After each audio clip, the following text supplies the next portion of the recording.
please. The family has requested, and so has Mike. Please, just let him heal and let him rest. Now, I know there's some people who think, well, you really want to hear from me. No, he doesn't. So please, in order for him to heal and really feel much better, let's give him his privacy and give him some time. In the meantime, Misty has said that Shane and I will keep us updated. So if you want any information, just call and let me know. We'll be glad to give you that information. And also, Brother Matt had shoulder surgery this week too, and he is not going to be able to drive for about a month. So, as most of you know, you have to have physical therapy after you have shoulder surgery. So, we would like some help, if possible, transporting him back and forth to physical therapy. It's physical therapy, it's sports med, and it will be Tuesdays and Thursdays. And if you would be willing to help with that, please let me know, and I'll get a list going so that we can get him there. With our office being kind of tight, it's going to be kind of hard for us to be able to do all of that. So please help us out with that and be a blessing for Brother Mike. Also, we got word this morning that Herschel Sneed has been put in the hospital with congestive heart failure. So we need to remember, most of you know Herschel has been battling cancer, and we understand he's at Crestwood. So if you get any more information, please let us know. But remember Linda and Herschel in prayer today. Okay, we have a lot of announcements today. Backpack Ministry, we're feeding 132 kids, and we really need your help. So if you would be willing to bring food, we would love to have that. Also, the shopping bags, thank you so much. Those bags, as much food as we give them for fall break, they need the canvas bags that we all bring groceries home in. So we need that. Please help us with that. Men's Adventure and Fellowship Day, today's the last day to sign up for that. That's going to be next Saturday.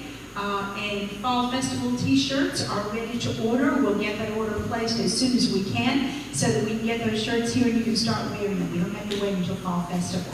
Also, if out in the foyer by our offering by our bulletin on the table, is the Fall Advance, the men's retreat, and they've given us some information. The top says, has the wrong date on it. It says October 18 through 21, I think, but it's really 17 through 19. So, but all that information is in the body, so you're going to want to take care of that, and I'm sure you'll have a sign-up sheet ready for that. Fall Festival is coming, and it's coming so quickly, and this is a church-wide event, and we need your help with this. So, outside by my office, by the t-shirt sign-up, we have a place for volunteers. There's a place for everybody.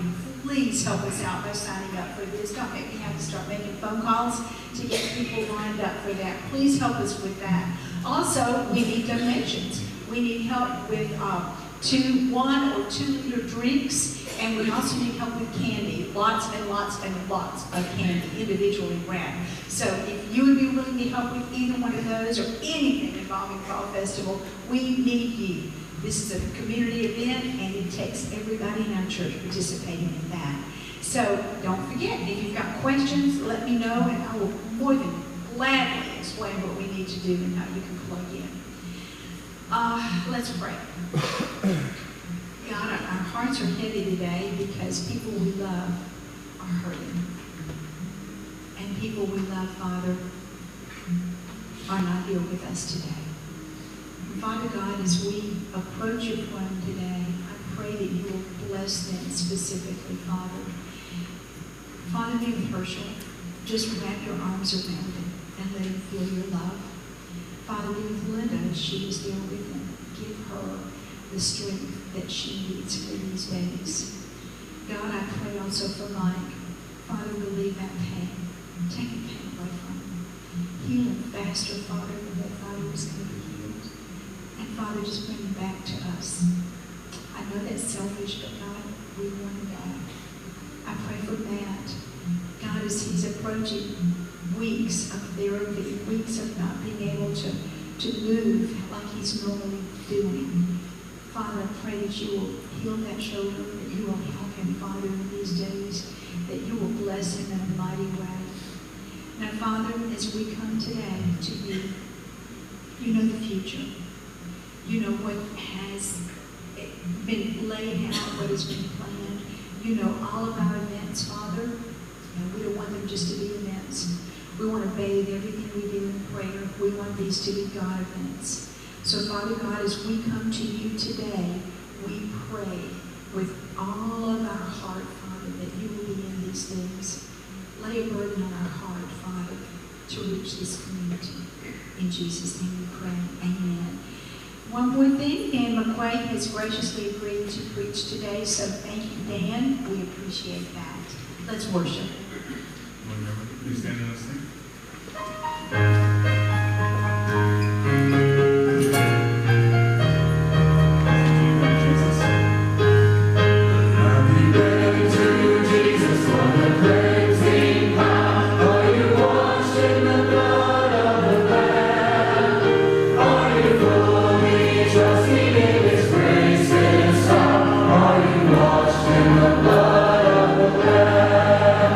Are you washed in the blood?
so much for sending your son to die on the cross for us. We're so grateful that you loved us that much. So as we come here and we worship you in this place, I pray that you'll supply what we need. You know all of our weaknesses. You know all of our shortcomings. And yet you still love us. And you still pursue us.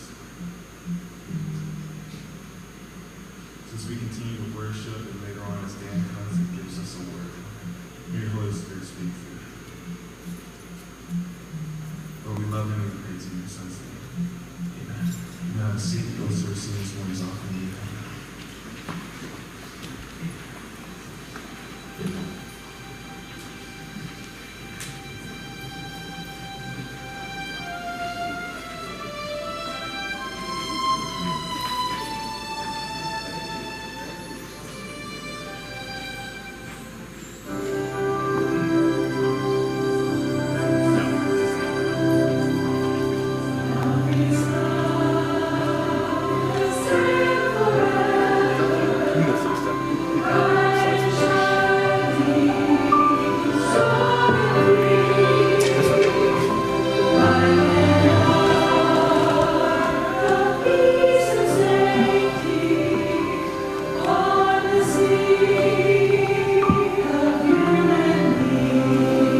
good to be with you this morning.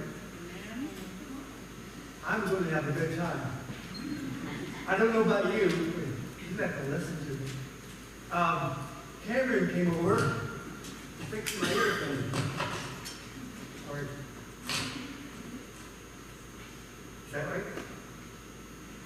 My ear doesn't work, so it may fall off again. I really thought when he came up to me, he was going to say, Dan, we don't really need you today. You can go home. I guess I had my hopes up. But I have a question for you this morning. Oh, wait a minute. Where's my heckler at? Wayne, you said you were going to sit on the front row. I'll fix you.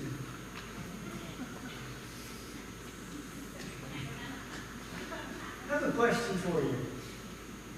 Can somebody give me the definition of a good sermon?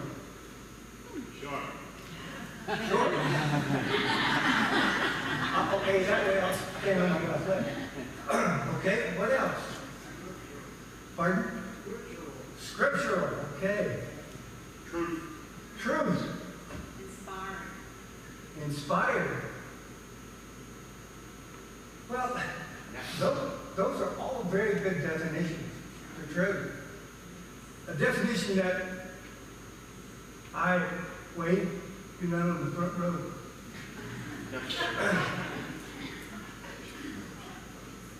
The definition that I ran across, and let me tell you, when I run, it's another slide, was the message, when you begin the message, the introduction had to be really, really good.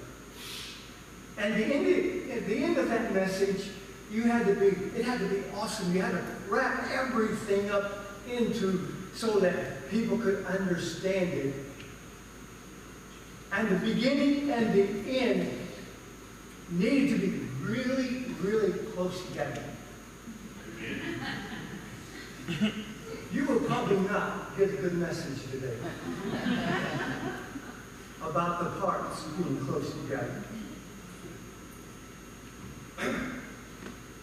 Share a little story with you about myself. And Sue is dying back there right now when I do that. I moved to Huntsville in 1991. I think Huntsville has made an old man out of me. But when I came down here, I noticed something kind of unusual about just living in this area. People were kind of really laid back. Nobody seemed to get in a hurry, unless you got in the parkland. And I kind of like that. Kind of calm, easy going. And I really, because I come from a place not too far from Chicago. And I really like that. And it's amazing how once you get in an environment, pretty soon you adapt to it. And about 6 months after I was here, I realized that, hey, I'm participating in that laid-back environment. You know how I figured that out? I figured that out one day when it took me an hour and a half to watch 60 Minutes.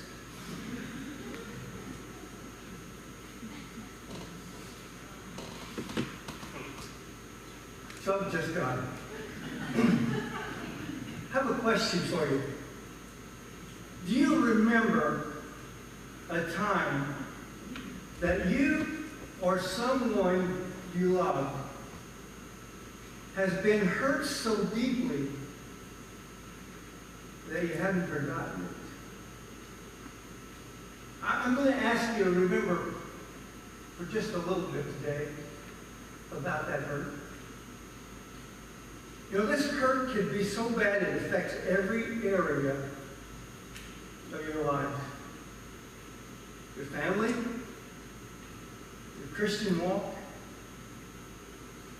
your very self-worth. And that brings the question that Job asked, or the statement that he made in Job. chapter 3, verse 26. He said these words, and these words troubled me. I have no peace. I have no quietness. I have no rest, but only turmoil. Everyone in this building, in this auditorium, may go through a season in your life. And this verse speaks of your life. I have no peace. I have no quietness. I have no rest, but only turmoil. I've experienced that in my Christian life. I've experienced that, but God tells me that's not who I am. God tells me that when Jesus Christ saved me from my sins, that He gave me a new life. And He promised me a life that was going to be an abundant life. But in that dry season of my life, I couldn't see the abundance. I couldn't feel it. I couldn't touch it. And I was wondering why. And if I experienced that, maybe you have. You know, everybody that here this morning, you have brought in with you a package of hurts and disappointments. There are many things that we struggle with and weigh us down. It's hard to hear sometimes God's Word. It's hard to hear that small, soft voice whispering us to be still. I think sometimes, as I look back why I was in that turmoil, because I let Satan fool me and believe that it's okay to carry hurt and resentment, but it's not, because it steals our joy. Hebrews 12, chapter 12, verse 2 tells us, looking unto Jesus, the author and finisher of our faith, who for the joy that was set before him endured the cross, despising the shame, and sat down at the right hand of the throne of God. Luke 23:34. Then Jesus said, Father, forgive them, for they do not know what they do. And he divided his garments, cast lots for them. You ever wonder why Jesus, crying upon the cross, said, Father, forgive them? Why didn't it say, I forgive you? I think Jesus knew how much his Father loved him. And he didn't want his Father to take revenge on the people who was crucifying him. Parents, you can take a lot of grief, and you can carry it, but if somebody hurts your little one, watch out. Amen. And I really believe that Jesus was saying, God, forgive them. You know, on the day of Pentecost, after Peter got to preaching, how many people were saved? Wayne? I got it. What was it, 3,000 or 5,000? Three, okay. How many of those that were saved? You know, they said, well, after you preached it, cut them. It just cut their hearts. How many of those 3,000 were in the crowd hollering before that, crucify him? Crucify him. No. Probably most of them. You're right, Jim. Matthew 24:10 says, and then many will be offended and will betray one another and will hate one another. Jesus is telling us, speaking the truth. Luke 17:1. Then he said to his disciples, it is impossible that no offense should come, but woe to him through whom they do come. I got an email this past week. Sometimes I have trouble remembering names. I have trouble remembering my name. I have to remember I'm Delightful Dan, and I'm married to Sweet Sue. Word association. If I forget her name, I will have another one. But no. But Julia, is it Julia? Sent me an email. Say, Ned, do you have a title for this message? I'm thinking to myself, gotta have a title? Then yesterday I got a text from Shane. He said, is there a verse you mean? But you've got to have verses? But in Julia's email, this was funny. She said, Dan, you are limited to only 5 jokes. So that's what I limited yet? Yep. I was afraid of that. I had to drink water. But woe to him through who this offense comes. Jesus starting to tell us some things. Proverbs 18 and 19. A brother offended is harder to be won than a strong city, and their contentions are like the bars of a castle. Giving you these verses because I want to talk about something that Jesus went through. There's 5 things that Jesus endured on that Thursday night to the crucifixion we call Good Friday. It was good for us, but I don't think it was so good for Jesus. I think Jesus was Black Friday in a sense. 5 things that he went through. And I think there's 5 things, these same 5 things relate to us when we are offended and we carry that offense in us. We go back into the story goes, as on that night he was praying in the garden. He was so in depth, so anguished in his prayers that instead of drops of sweat, it was drops of blood. He was asking his Father, Father, is there any way that this cup can be taken away from me? And there wasn't. And it was in so much agony, God sent an angel to strengthen him.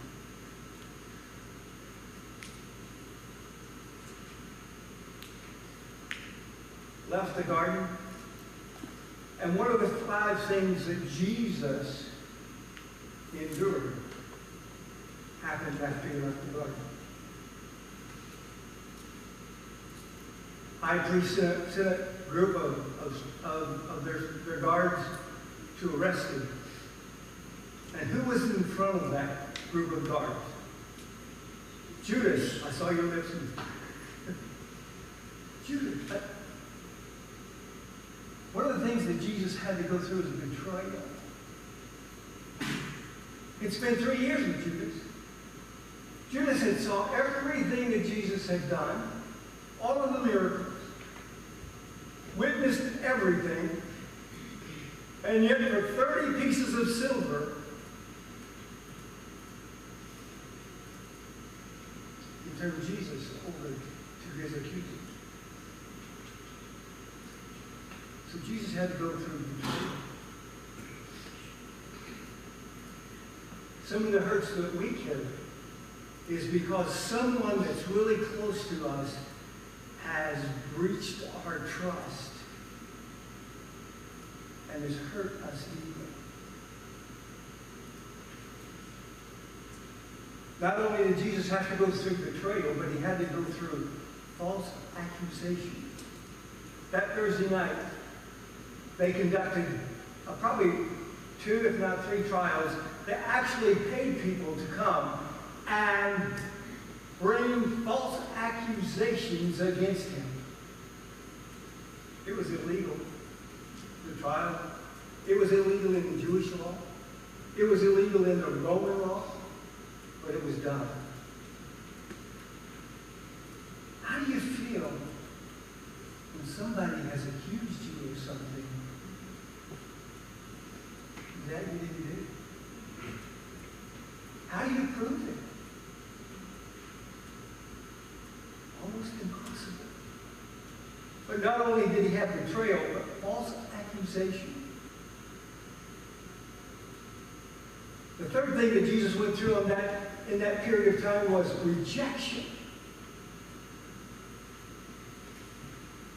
Who was his apostles? That had spent 3 years with him. Where was the man who said, I will go to jail with you. I will die for you. He gets his name of these proclaimed there. All of them left it. Have you felt rejected in your life by someone close to you?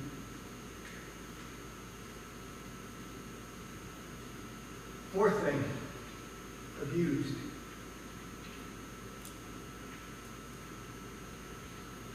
In the course of the trial and the events that took place, Jesus was not only blindfolded and beaten, a crown of thorns placed upon his head, and those who were striking him said, if you are the Son of God, tell us who hit you.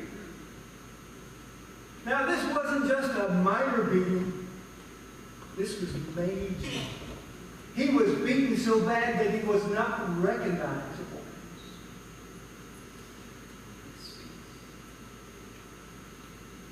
That's abuse. You know, I dare say in our church we have people who have been abused that way. If we heard every story, our hearts would be broken of what we've done to each other, what people have done for us or to us. Fifth thing that Jesus went through is humiliation. Anybody here ever been humiliated? Somebody said something or did something made you feel about this tall? Probably. But let me tell you part about Jesus' humiliation. Not only did he suffer all the pain and agony, not only did they nail him to that cross, not only did they drop it in that hole, and I can't imagine what that pain was like. But when they crucified him, they crucified him naked.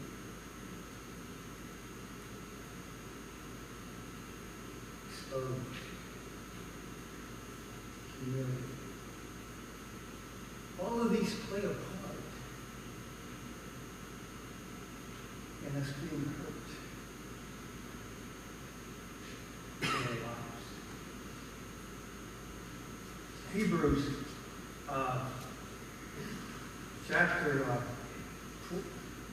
I think it's chapter 2, verses 17 through 21, or 17 through 18. I'm going to give you 21 anyway, because you can't get too much scripture, right? Do not repay one another evil for evil. Be careful to do what is right in the eyes of everyone. If it's possible, as far as it depends on you or me, live at peace with everyone. Do not take vengeance, my dear friends, but leave room for God's wrath, for it is written, it is mine to avenge. I will repay, says the Lord. Verse 20. On the contrary, if your enemy is hungry, feed him. If he's thirsty, give him something to drink. In doing this, you will heap burning coals on his head. Now, we sometimes look at that and we think, well, that's a pretty good punishment. Putting hot coals on your head kind of set your hair on fire, right? In my case, it would be a quick burn. But that's not really what it really means. It really means it doesn't really apply to our day. But back then, fire was a very important ingredient. And if you let the coals go out, you didn't have a way to restart the fire. You couldn't cook supper. And so they would share hot coals. And doing this, you bring in hot coals, comfort your enemy, and prepare the food. Do not be overcome by evil, but overcome evil with good.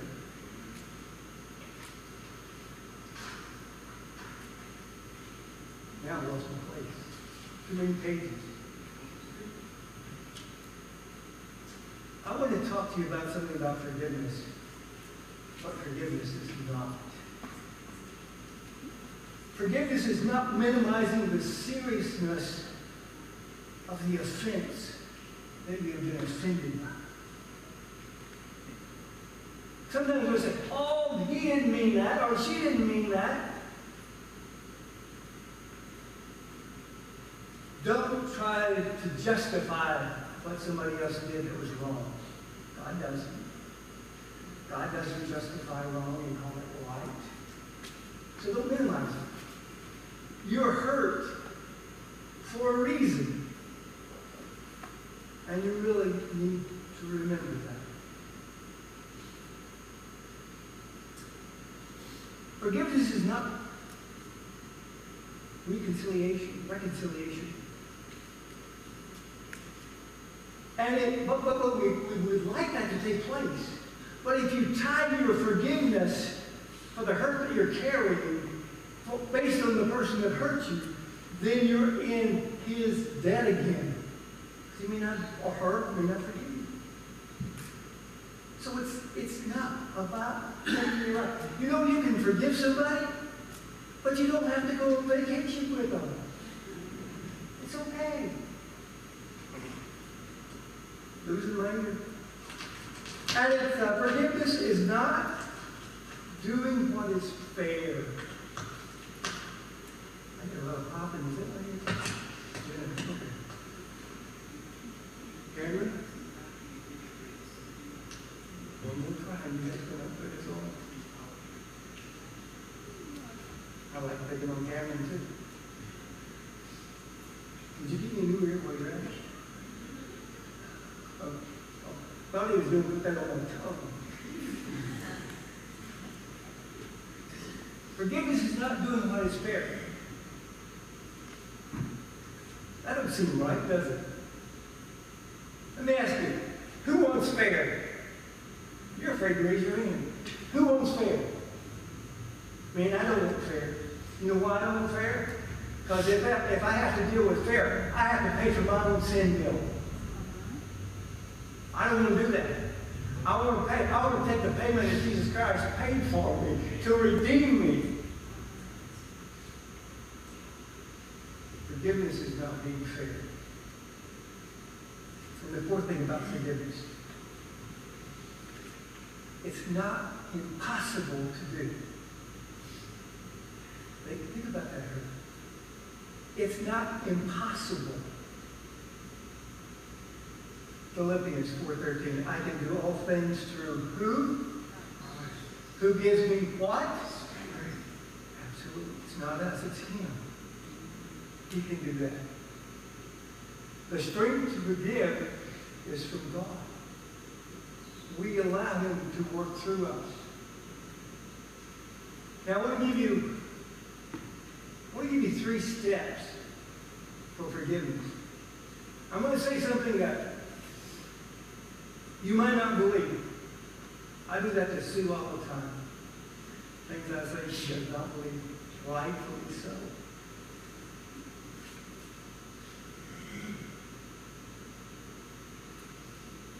There is in us, when we are hurt,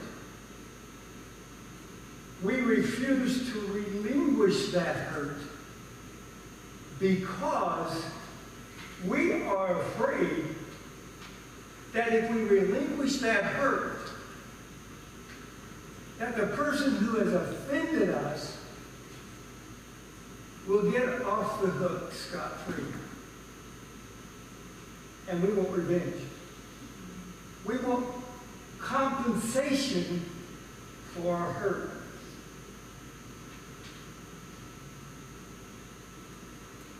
Another reason, we believe that if we forgive that person, nobody will ever know what they did. You don't realize how that person hurt me. How do you like that, brother? That's great. Okay. You forgot to hold up the signs. That's okay. Nobody will ever know what they did. And I want them to know how bad they hurt me, right? And the third is they will prosper and be blessed as if they had done nothing wrong. There'd be 3 steps going on for me. But you know, when I started thinking about this, wow, that's exactly what Jesus did for me. When he forgave me of all my sins, past, present, and probably the sin I'm committing on you, or you having to listen to me right now, future, nobody will ever know what he forgave me of. Right? Or you. I won't be found out or caught. And I will be blessed and prosper because what he did for me. That's my Jesus. That could be your Jesus if you want him to be. I want to give you 3 steps. There's many more, but I'm going to stick down to 3 steps in forgiveness. And I meant to say this a while ago, but I forgot because my memory's not very good. It's attached to my hair and it keeps falling out. The 3 steps for forgiveness are these. Oh, now I remember. I had a thought and it went away. You can sit in the chair today and you can say, okay, you can identify that offense, and you can say,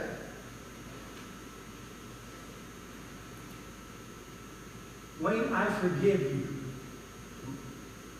for what you did to me.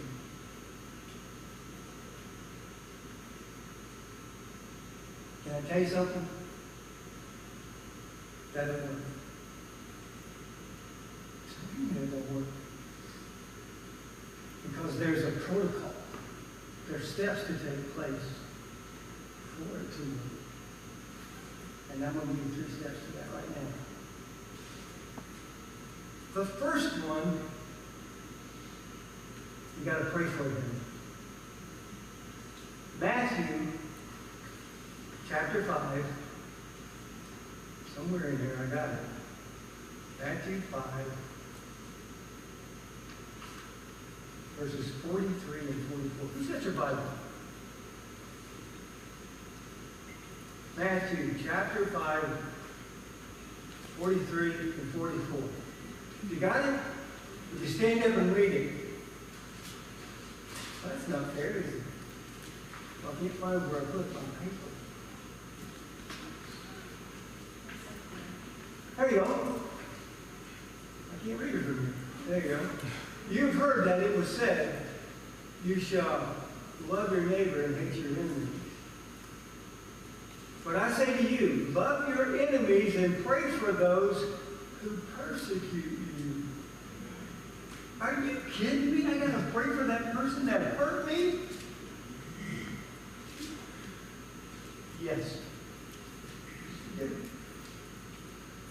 Shane, I'm going to give you another verse.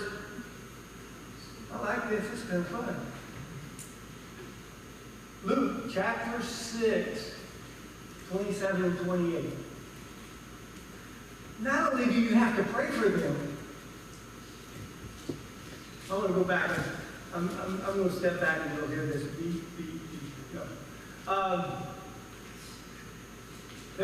Heard this guy once say that he counseled couples that were going through turmoil. Usually either with children or the marriage or whatever. But the first thing he always did when they were in his office, he would look at the guy and says, here's what I want you to do. I want you to pray for your wife. What? And then he would, after the man prayed, he would look at the wife and say, I want you to pray for your husband. Do you realize the power of prayer when you start praying for somebody kind of changes the way you think? Changes the way you feel? Changes the way you act or react? Makes a difference. It was a prayer that we prayed that changed our life. When we confessed our sins and we accepted Jesus Christ as our personal Savior. And our name was written where? In the book of life.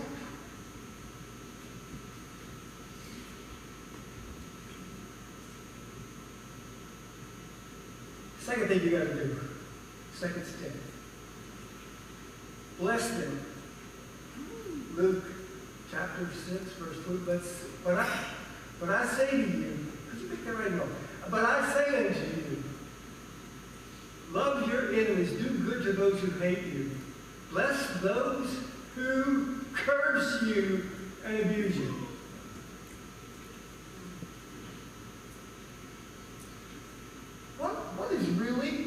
What really is speaking of blessing? What is it? Basically, it is to speak well of.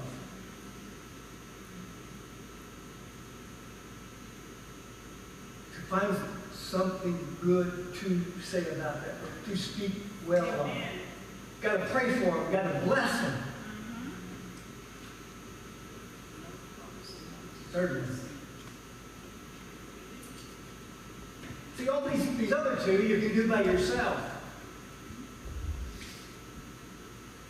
But the third one, it's not a solo activity. Do good to them. Jane, here it comes. Romans 12.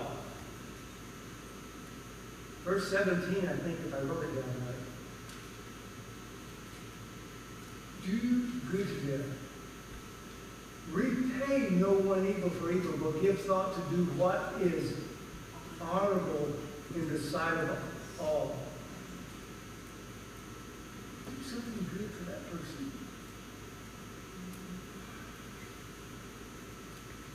When you do these things, you really are forgiving them.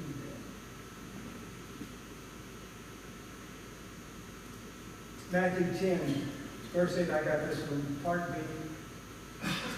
Freely you have received, freely give.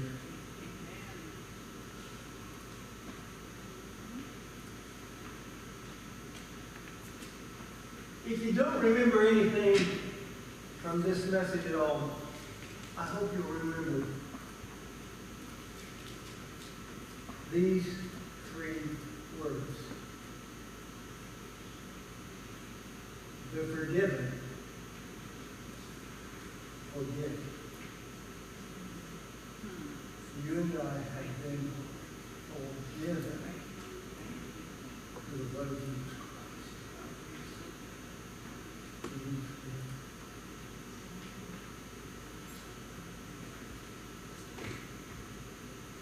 I'm just about done, James, so you can head this way. Don't you just love that? When a minister says you're just about done and then he preaches for 15 more minutes. I really going to stick with what is done. You will never, ever forgive someone more than you can